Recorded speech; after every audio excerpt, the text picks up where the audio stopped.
Okay guys, सो अभी तक हमने कैपिटल बजटिंग का मीनिंग समझा, इंपॉर्टेंस ऑफ कैश फ्लो समझा. Now we are going to discuss the capital budgeting procedure. So capital budgeting procedure क्या है? See, there are a few steps with which we evaluate an investment. ठीक है, कुछ steps हैं जिससे हम अपनी इन्वेस्टमेंट को इवेल्युएट करते हैं. इसको कैपिटल बजटिंग प्रोसीजर भी कह सकते हैं आप, या फिर इसको आप इन्वेस्टमेंट इवेल्युएशन क्राइटेरिया भी कह सकते हैं. सो कौन से वो स्टेप्स हैं? First step is to estimate the cash flows. सबसे पहले हम कैश फ्लोज को एस्टिमेट करते हैं. First step is estimation of the cash flows. Second step is estimation of required rate of return. Required rate of return. Required rate of return is also known as cost of capital. और third step हमारा क्या है? Third step हमारा है using the capital budgeting decision criteria. Third step हमारा है using the capital budgeting techniques. So guys, यहां पर आपको एक बात समझनी पड़ेगी. इस वाले प्रेजेंट चैप्टर में हम इस पर फोकस कर रहे हैं, that is capital budgeting techniques. आने वाले दो जो चैप्टर होंगे उसमें हम इस पर फोकस करेंगे, estimation of the cash flows. Fourth chapter जो होगा हमारा वो estimation of the cash flows के ऊपर बेस्ड होगा. और फिफ्थ चैप्टर जो हमारा होगा वो हमारा बेस्ड होगा कॉस्ट ऑफ कैपिटल पर. Okay guys, now let's take up another important topic, that is capital budgeting techniques. So capital budgeting techniques को हम टू कैटेगरीज में डिवाइड कर सकते हैं. फर्स्ट कैटेगरी जो हमारी होती है उसको हम डिस्काउंटेड कैश फ्लो क्राइटेरिया भी बोलते हैं. और सेकेंड टाइप का जो हमारा क्राइटेरिया है वो होता है non discounted cash flow criteria. So guys, discounted cash flow criteria जो हमारा है इसमें हमारे पास 3 टेक्निक्स होती हैं. ठीक है, 3 टेक्निक्स होती हैं. फर्स्ट टेक्निक हमारी होती है नेट प्रेजेंट वैल्यू.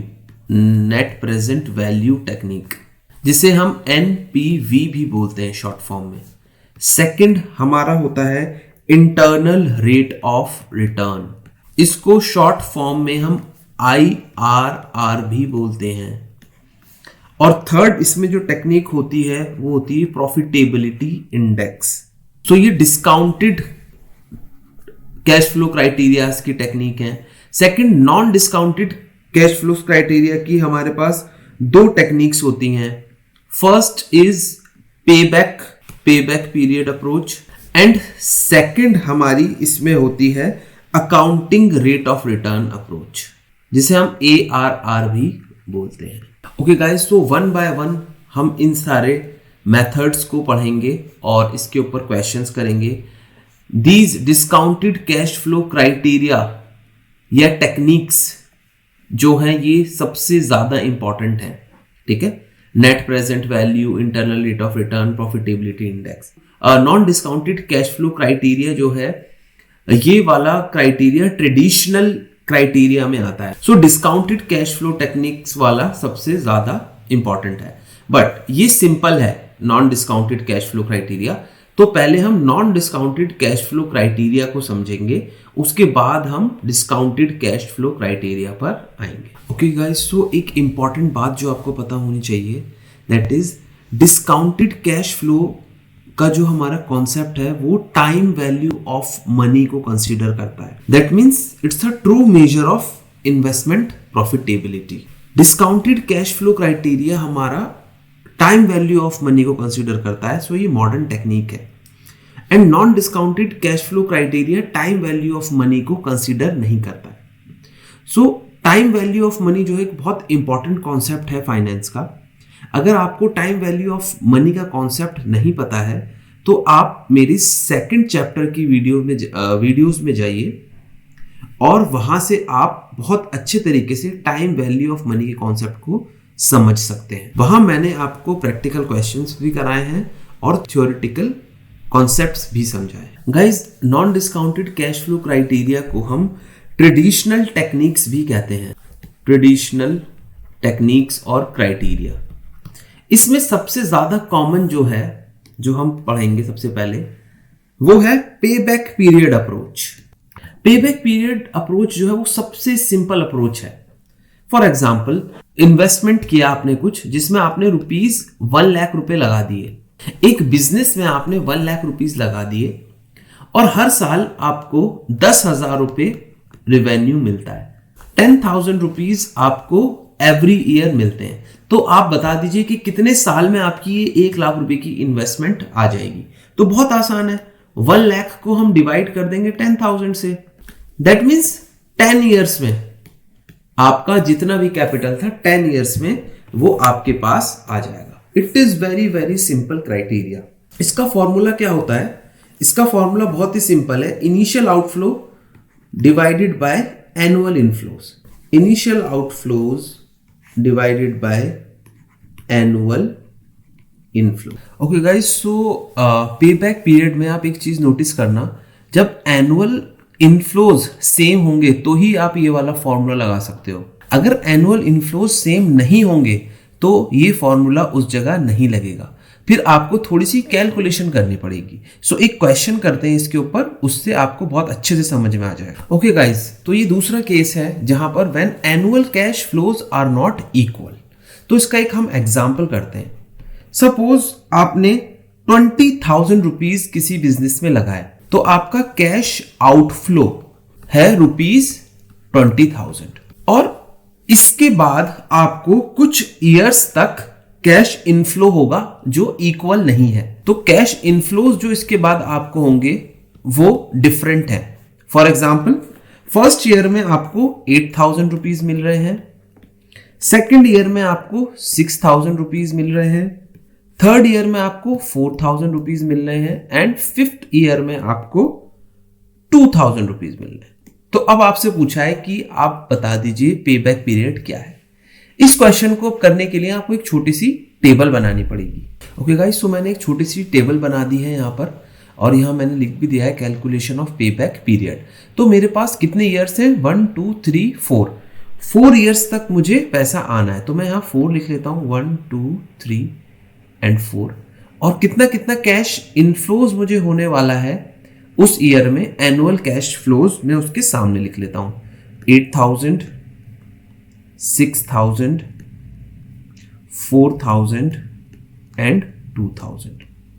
अब क्या करना है मुझे? अब देखिए, मुझे ना क्यूमुलेट करना है। मुझे कितना पैसा चाहिए? 20,000 रुपए मुझे कितने साल में मिल जाएंगे, मुझे ये पता करना है। तो अब मुझे क्यूमुलेट करना पड़ेगा। मतलब फर्स्ट ईयर में तो मुझे 8,000 ही मिले, बट सेकेंड ईयर में मुझे टोटल कितने मिल गए? 8,000 प्लस 6,000, मतलब 14,000 मुझे मिल गए सेकेंड ईयर तक। थर्ड ईयर तक मुझे कितने मिल गए? 18,000। 14,000 प्लस 4,000, 18,000।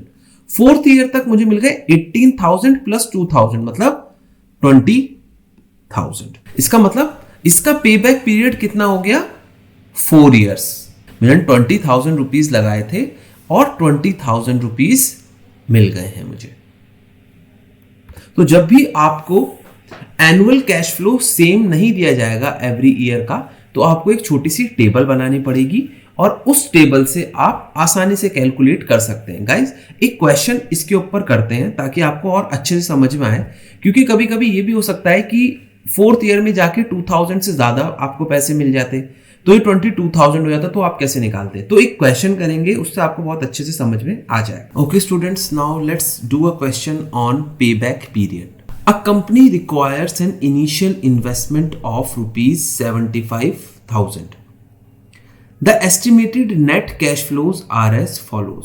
तो इनिशियल इन्वेस्टमेंट 75,000 की लग चुकी है और इनिशियल इन्वेस्टमेंट के बाद नंबर ऑफ ईयर्स में मुझे इतने कैश फ्लोज मिलेंगे। फर्स्ट ईयर में मुझे 8,000 मिलेंगे, सेकेंड ईयर में भी 8,000, थर्ड ईयर में भी, फोर्थ में भी, फिफ्थ में मुझे 11,000, सिक्स्थ में 16,000 एंड 17 में 20,000 मिलेंगे।